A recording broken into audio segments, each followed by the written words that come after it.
长期的打呼噜得不到控制呢，可能对于身体带来很多的危害，尤其是心脏和血管系统。今天呢，张大夫给大家说一说。打呼噜呢，实质上在我们医学上它叫做睡眠呼吸暂停综合征，其中呢以阻塞性的睡眠呼吸暂停为最多，就是咱们常见的老百姓说的这种打呼噜，打着打着呼吸停了啊，就是这种情况。这种情况啊，不光是看着觉得吓人，而且呢的确会增加心脏和血管的危害。比如说第一个，它可以导致高血压的发生，这是明确写在《高血压病学》这本书当中的。就是说睡眠呼吸暂停可以导致血压的升高，它有具体机制，比如说打呼噜可以造成我们人体的低氧状态，这样血管就慢慢的变得僵硬，动脉粥样硬化的发生。那这样种情况呢，血管一硬了啊，血压高了。再一个呢，就是其实影响晚上休息，它总是有这种反复的微觉醒，这样的话呢，休息不好啊，睡一晚上觉觉得哎呀跟没睡一样，很累，这种情况第二天容易导致血压高。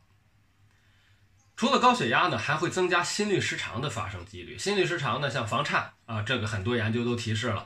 严重的打呼噜的人的确房颤的发生几率高。再一个呢，像早搏啊，这个房早食早都有可能严重打呼噜的人呢，这种心律失常的发生几率高。再一个就是严重的心律失常可以导致猝死的，像室速室颤都有可能因为打呼噜而发生几率增高。所以说很多猝死的人啊，他都有打呼噜的习惯。除了这两点之外呢，就是这个冠心病。对于冠心病患者来说呢，很多人都有打呼噜。如果说你反过去看，心脏放了支架的、心梗的，好多人都有打呼噜的习惯。